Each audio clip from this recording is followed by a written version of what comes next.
Olá pessoal, tudo bem com vocês? Bem-vindos novamente a uma nova live nossa, e nessa é dedicada principalmente aos homens, aos adolescentes. Vamos falar sobre a ginecomastia, que é um aumento do volume das mamas nos homens, o que pode gerar diversos incômodos, como o homem não querer ir para praias, piscinas, locais que precisa tirar a camiseta, ou o uso de camisas ou blusas mais justas que possam marcar essa região mamária dos homens que está com o volume aumentado, e isso pode gerar muito incômodo. Então, é sobre esse o nosso tema de hoje, a ginecomastia. Então, os homens, assim como as mulheres, eles possuem um tecido mamário. Assim como as mulheres antes da puberdade, os homens eram bem parecidos, tinham um tecido mamário que estava adormecido. Com a puberdade, essa diferença então de produção hormonal dos homens e das mulheres, as mulheres passaram a desenvolver o tecido mamário e essa região dos homens ficou dormente, ficou adormecida. Devido a algumas alterações, geralmente a uma falta de proporção entre hormônios masculinos e femininos, pode ocorrer então um aumento da glândula mamária nos homens, que é chamada ginecomastia. Existe também uma outra anomalia, que é chamada pseudoginecomastia ou falsa ginecomastia. O que acontece quando esse volume mamário masculino é constituído apenas por gordura? Não tem, então, uma glândula mamária formada, uma glândula mamária verdadeira. É apenas gordura. Então, deixa eu só exemplificar um pouquinho aqui para vocês. Aqui temos uma imagem ilustrativa de um homem com aumento do volume mamário.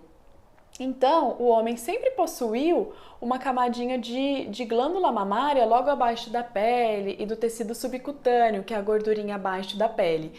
Em caso de ginecomastia e aumento então da glândula mamária, ocorre o aumento dessa glândula. Sempre que um homem tem essa queixa de que houve um aumento do volume mamário, ele precisa passar por uma série de investigações hormonais, metabólicas, para tentarmos determinar qual foi a causa dessa ginecomastia, que pode ser, na maioria dos casos, puberal, da puberdade. Então, durante a puberdade, o homem tem uma hiperprodução de testosterona, que pode aumentar então as glândulas mamárias masculinas. E na senilidade, quando o homem entra na andropausa e para de produzir a testosterona, também é um outro pico de incidência dessa ginecomastia. Mas não são apenas essas as causas, podem ser medicamentosas, pode ser devido ao uso de anabolizantes, pode ser por alterações nos rins, no fígado, na tireoide, e pode ser até câncer de mama nos homens, que apesar de muito raro, ele existe. Então toda essa investigação deve ser feita. Quando se encontra uma causa da ginecomastia, o tratamento vai ser tratar essa causa, que muitas vezes já irá regredir esse volume mamário.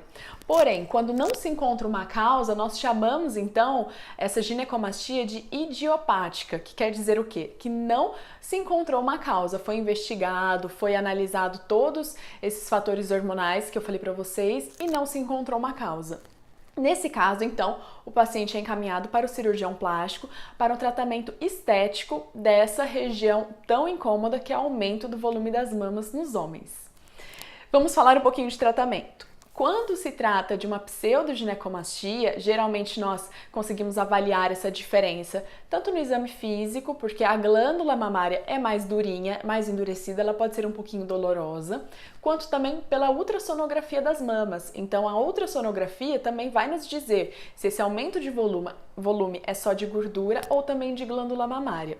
No caso de uma pseudoginecomastia, o paciente está um pouco acima do peso e teve um acúmulo localizado de gordura na região das mamas, o tratamento é até mais simples.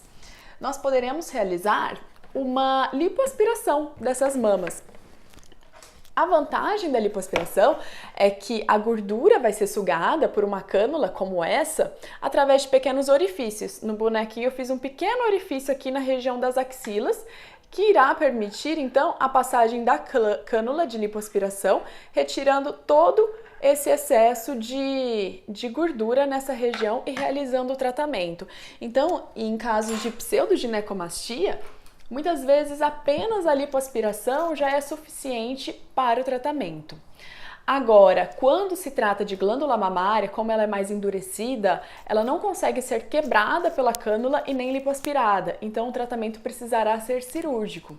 Em casos de menores quantidade, em casos mais simples, o que na maioria das vezes nós realizamos é uma incisão, aqui ó, na bordinha inferior das areolas dos homens. Agora eu tô enxergando direitinho, ó, esse branquinho aqui. Então, através dessa cicatriz, eu consigo retirar toda a região de glândula que está presente nessa região.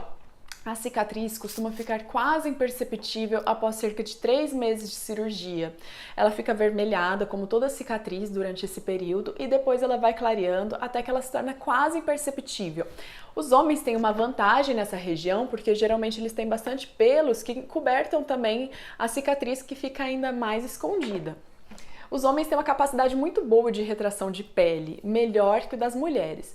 Porém, em casos de alteração de peso ou casos de pós-cirurgia bariátrica, o que pode incomodar esses homens também é o excesso de pele nessa região. Então, o excesso de pele, quando ele é pequeno ou moderado, nós poderemos realizar a cirurgia através de uma outra técnica, através de uma outra incisão, que pode ser ao redor dos mamilos. Por exemplo, nesse caso é um paciente com a areola alargada, uma coisa que é um pouco inestética para os homens. A areola dos homens costumam ter de raio mais ou menos uns 2 centímetros, 1,5 centímetro a 2, e nas mulheres é maior. Quando ocorre um alargamento dessa região pigmentada no tórax masculino, nós poderemos realizar o tratamento através da redução desse mamilo. Fiz um esqueminha aqui para vocês entenderem. Por exemplo, retiramos então a pele que está excessiva e através daqui nós conseguimos puxar a pele dessa região peitoral masculina. Agora, em casos maiores ainda, geralmente pacientes que foram submetidos à cirurgia bariátrica e tem uma quantidade muito grande de sobra de pele nessa região, então as cicatrizes se aproximam das cicatrizes das mamoplastias nas mulheres. Para correção, então, desse excesso de pele, muitas vezes, além das cicatrizes periareolares, que são essas, nós precisaremos também fazer ou a cicatriz em T, ou a cicatriz em L, todas aquelas que nós já conversamos. Vou colocar ali de frente aqui para vocês, né? Então era sobre isso o nosso tema de hoje. Eu vou abrir uma etiquetinha porque eu quero muitas sugestões de vocês para os nossos próximos vídeos. Logo mais eu convidei a minha mastologista, para quem eu indico todas as minhas pacientes, doutora Luciana. Ela vai participar também de uma live em conjunto explicando diversos critérios, né, sobre o uso de próteses e câncer de mama, as principais dúvidas de vocês. Mas eu queria sugestões então para as nossas próximas lives futuras e eu vou avisando vocês sempre que tivermos uma data definida, tá bom? Muito obrigada, um beijão a todos vocês. Até mais!